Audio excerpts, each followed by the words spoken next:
Okay, let's unpack this. Have you ever felt like the story you thought you knew about a place was only scratching the surface? Hmm. Today, we're diving deep into the profound and often surprising legacy of colonialism in Africa. Yeah, exploring how it structures its ideas. They didn't just vanish with independence, they really deeply shaped everything that came afterward. Exactly. So our mission in this deep dive is to really pull out the key insights from four really powerful sources. We've got Mahmoud Mamdani's Citizen and Subject, Sibelo J. and Lovugachini and Walter Chambati's Coloniality of Power in Post-Colonial Africa. Olufemi Taiwo's How Colonialism Preempted Modernity in Africa. And Akila Mbembe's On the Post-Colony, a fantastic lineup. It really is. We'll see how these colonial power dynamics, they weren't just historical footnotes. Not at all. They kept reverberating, didn't they? Through the post-independence states, through identities, even people's everyday lives. So get ready for some, hopefully, aha moments that might challenge your assumptions about what decolonization really means. Definitely. Where should we start? Mamdani. Let's do it. Mahmoud Mamdani's Citizen and Subject. He has this really central concept, the bifurcated state. What's he getting at there? Why is it so important?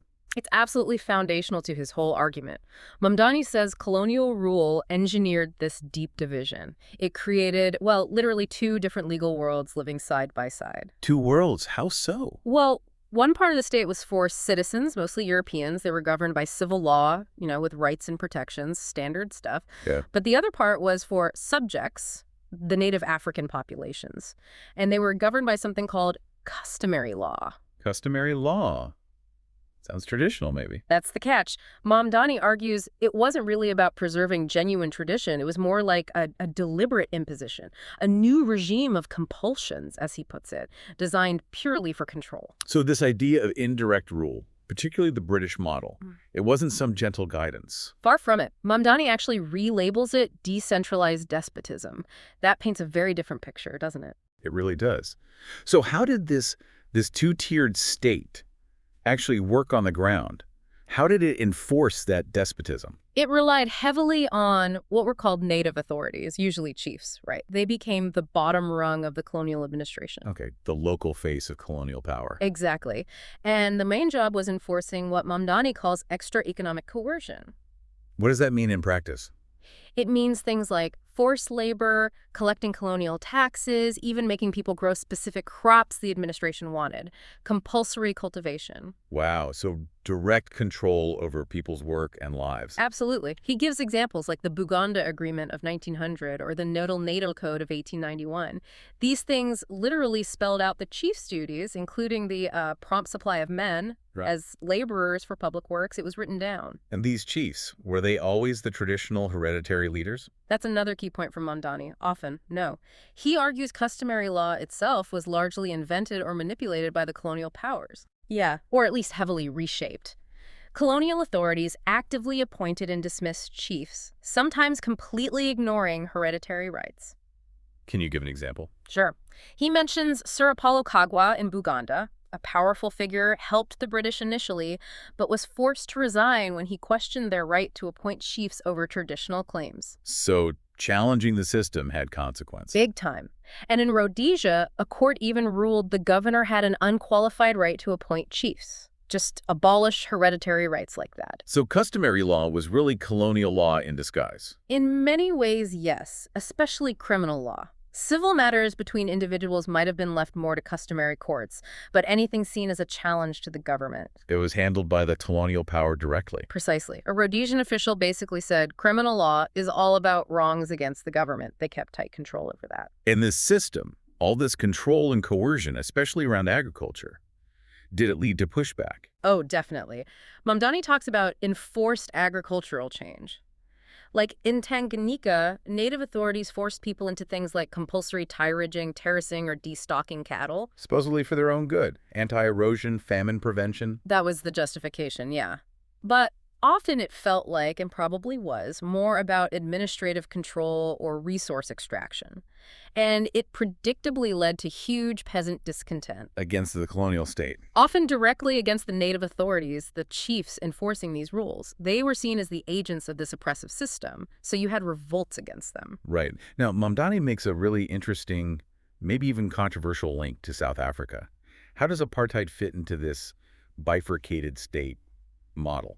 It's one of his most striking arguments. He sees apartheid, despite its unique industrial context, as fundamentally a variation of this same colonial logic, decentralized despotism. How so? Apartheid deliberately fragmented the black population under supposedly autonomous native authorities in the Bantustans, and it obsessively policed movement between rural and urban areas controlling labor, you see. That control element again? Exactly. And crucially, Mamdani points out that many major revolts by migrant workers in South Africa, like in Pondoland or Sekhukhune, were explicitly anti-chief. Against the chiefs in the Bantustan? Yes. People made a distinction. They saw collaborating chiefs as bad, enforcing the apartheid state's rules, versus good traditional chiefs who were meant to be accountable to the people. So that phrase emerged. A chief is a chief by the people.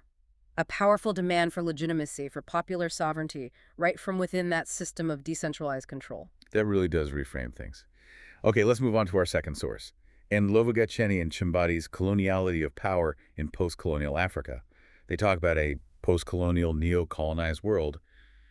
That sounds pretty bleak. It is a stark assessment. Their core idea is that the whole liberation project in Africa got, well, truncated is a word, cut short. How so? What stopped it?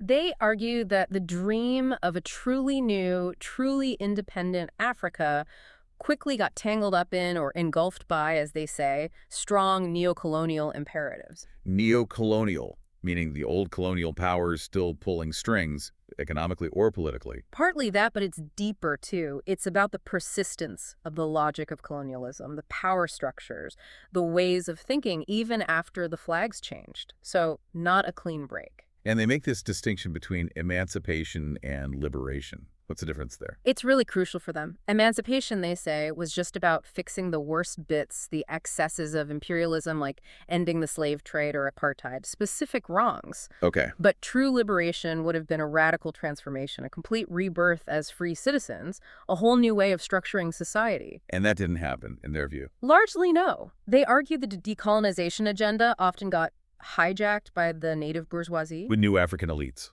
Exactly. Elites who, as they put it, had imbibed colonial languages and embraced Western cultures. Their goal often wasn't to dismantle the colonial state machinery. But just to take it over. Right.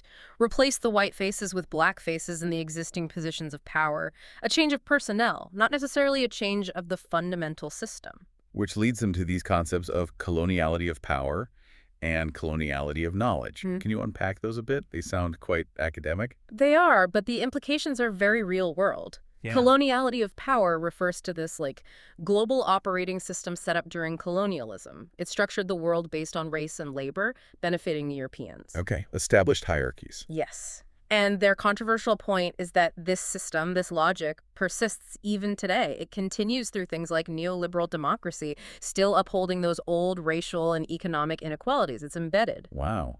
And coloniality of knowledge. That's about how Western ways of thinking, Western modernity, systematically pushed aside, devalued, or even repressed African knowledge systems, African ways of knowing. How did that work? It made European culture seem like the only path to progress, to power. It became seductive, they say. And you still see the legacy today, for instance, in how many African universities are largely modeled on Western institutions, sometimes struggling to integrate or value indigenous knowledge. It sounds like the actual physical violence of colonialism also left a deep scar, one that didn't just heal after independence. Absolutely. And Lovugacheni and Chimbati argue that colonial violence kind of reproduced itself on the psyche of African nationalists. It became almost a learned behavior, a template for how power operates. So post-independent states sometimes replicated the violence of their predecessors. That's their argument. They point to horrific examples going way back. King Leopold's Congo Free State, basically run on terror. Right. The German genocide of the Herero in Namibia. And they connect this legacy to ongoing violence, like in South African townships. It's a lineage of violence rooted in that colonial dehumanization. And all this impacts identity, right? Trying to build nations after this history must be incredibly difficult. Hugely difficult. They talk about the struggle just to define Africanness. Is there one definition? Whose definition counts? Like Thabo Mbeki's I Am an African speech. Exactly. Celebrated by many, but also critiqued. Was it too specific to South Africa? Too elite? It shows how contested identity is. And they mentioned Zimbabwe's third Chimurenga. Yes, as a complex case. Yeah. A land reform agenda wrapped up in, as they describe it, xenophobic politics, anti-colonial trope, and pan-African rhetoric, but also marked by internal ethnic tensions and violence. Why such fragility in nation building? They trace it back to how colonialism deliberately reinvented, rigidified, and politicized ethnic identities. Pitting groups against each other was a classic divide-and-rule tactic. Creating what they call weak nationalisms. Exactly. National identities that are often skin-deep, easily fractured by underlying ethnic tensions that were exacerbated, if not created, by the colonial experience, makes genuine unity really hard to achieve. Okay, that's a sobering analysis. Let's pivot now to Olufemi Taiwo's How Colonialism Preempted Modernity in Africa. The title itself is a challenge, isn't it? It really is, because the common narrative, often unspoken, is that colonialism, for all its evils, somehow kick-started modernity in Africa, brought railways, Western education, legal systems. Right, the sort of silver lining argument you sometimes hear. Taiwo completely flips that. He argues colonialism didn't bring modernity. It actively prevented a genuine homegrown African modernity from developing. It preempted it. Preempted it? How? Well, first, he emphasizes the colonial state was built entirely on coercion, not consent. And crucially, it excluded natives from real citizenship.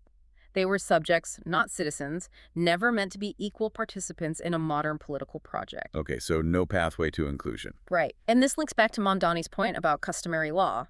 Taiwo also stresses the deliberate invention of a regime of customary law, often having little to do with actual pre-colonial life. So it wasn't just about control, but actively stopping something else from growing. Exactly. And Taiwo introduces this fascinating idea of the wrong kind of separation. We usually think separation of powers is good, right? Yeah. Essential for modern law. Yeah, checks and balances. But Taiwo says colonial administrators imposed the wrong kind of separation. What does he mean by wrong kind? Two things. First, the rigid separation between colonizers and natives, the dual legal systems Mamdani described, that prevented integration. Okay. But second, and maybe even more insidious, was the separation of native populations from each other, actively segmenting them Why do that? to prevent new, broader identities from forming. Think about things like trade unions or early political associations that might cut across ethnic lines. The colonial state saw those as a threat. So divide and rule, but specifically to stop a kind of modern collective politics from emerging. Precisely. It stifled the very kind of social and political organization that underpins modernity elsewhere. It kept people locked in smaller, manageable boxes. And this obviously ties into suppressing African agency, their ability to direct their own path. Absolutely central to Taiwo's argument. He insists colonial authorities constantly denied African agency, acting like they knew best, treating Africans like children.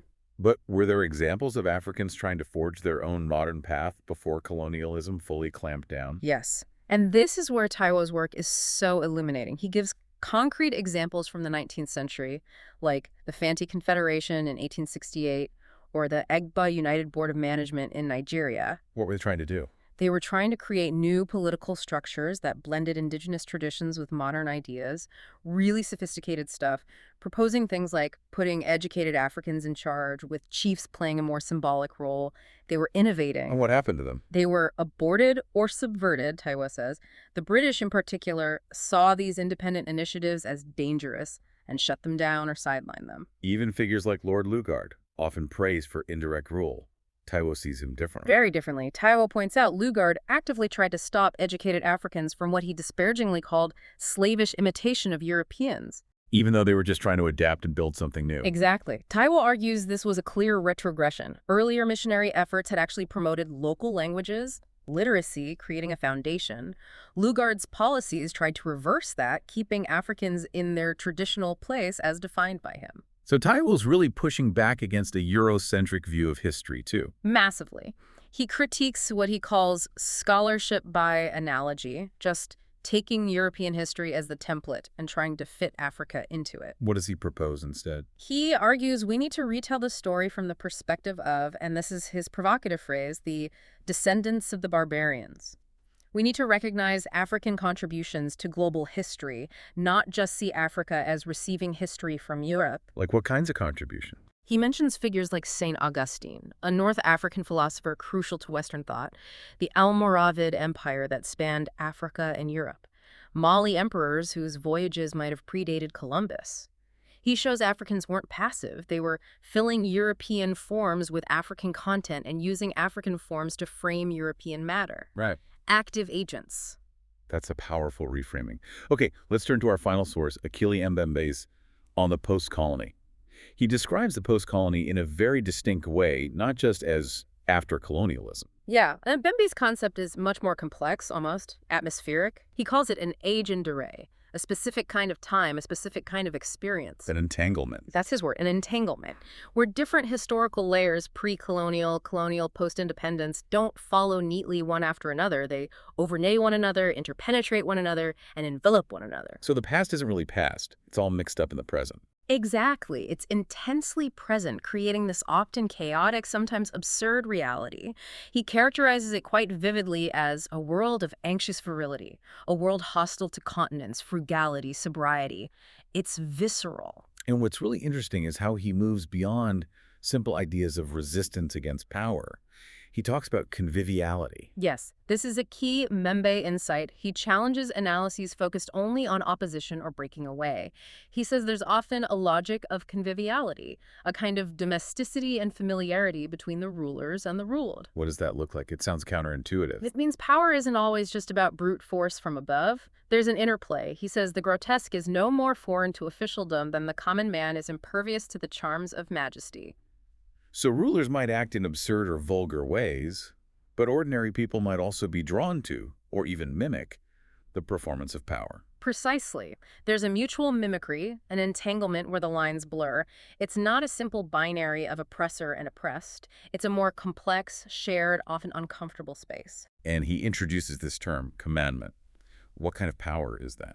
Commandment describes what he calls a régime d'exception, a state of emergency almost made permanent.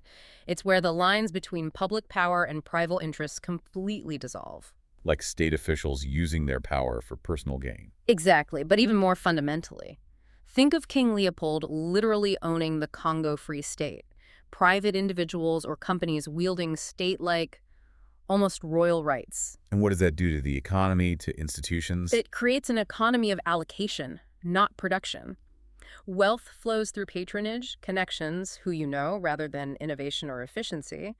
And state institutions, like the army or police, can become basically a racket. A racket. Yeah, where everyone extracts taxes or bribes from those below them.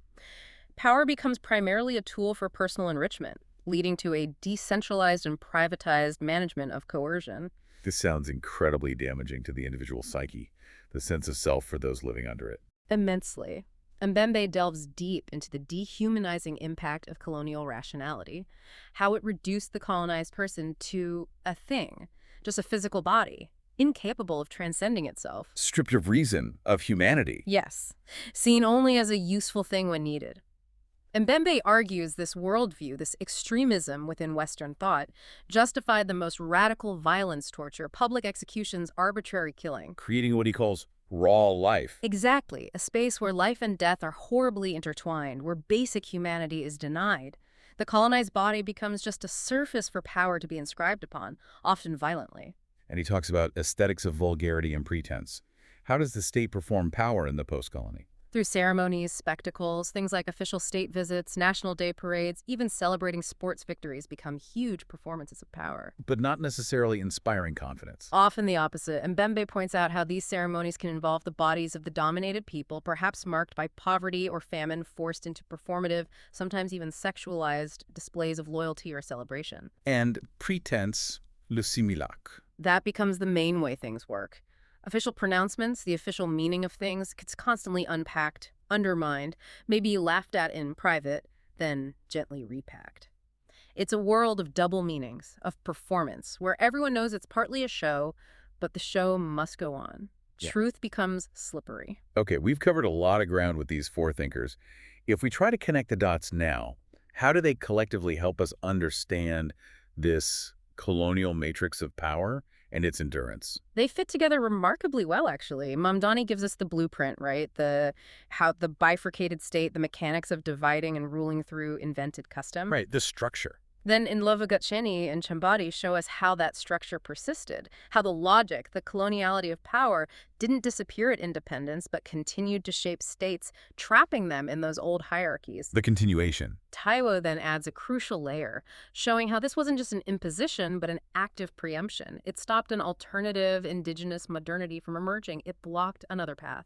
The opportunity cost almost. Exactly. And finally, Mbembe takes us into the deep, unsettling experience of living within that legacy, the psychological entanglements, the blurring of lines, the violence, the performance of power in the post-colony, the lived reality. So together they offer this multi-layered picture, structural, political, historical, psychological. Precisely. It's a much richer and frankly more disturbing picture than just saying colonialism was bad and then it ended. It really helps explain why decolonization often felt incomplete, like that emancipatory reformism Lovagachini mentioned, rather than a total break. Yeah, because as Taiwo showed, the capacity for self-determined transformation was already being undermined during colonialism. Right.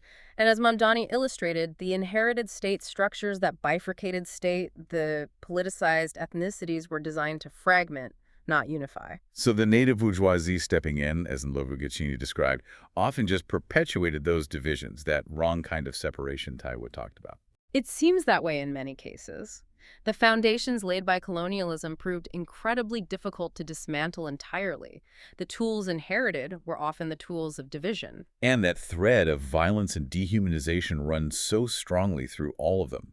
It wasn't just incidental, was it? It seems core to the whole enterprise and its aftermath. Absolutely core. From Mamdani's extra economic coercion and the violence enforced by chiefs, To Mbembe's terrifying concept of the colonized as thing existing in that state of raw life. to Nlovugachini showing how that violence got internalized and reproduced by post-colonial regimes. And Taiwo highlighting the racist justifications, viewing Africans as dumb-driven cattle needing coercion. It's a horrifying continuum. It really underscores that the colonial project wasn't just about political control or economic extraction. It involved a fundamental, often violent, reordering of humanity itself. Which logically leads to the fragility of identity and nationhood we discussed.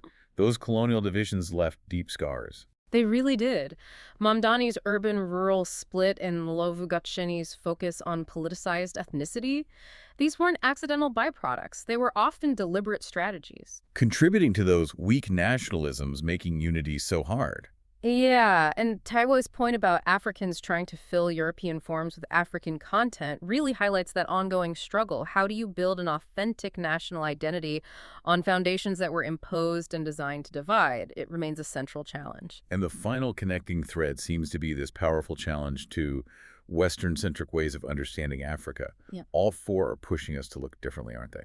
Absolutely. They are all, in their own ways, decolonizing knowledge itself. Taiwo explicitly calls for retelling history from the perspective of the colonized, recognizing their agency and global contributions. Right. And Lovagachini warns us about the coloniality of knowledge blindly applying Western models. And Mbembe challenges Western philosophy's tendency to dismiss African realities as primitive or lacking complexity, showing they are sites of profound human experience and thought. So they collectively urge us, you, the listener, to question those ingrained assumptions, the universality of Western frameworks, and really grapple with the specific, often surprising realities of the African continent shaped by this history. It's a call for intellectual humility and openness. So, what does this all mean for you, the learner?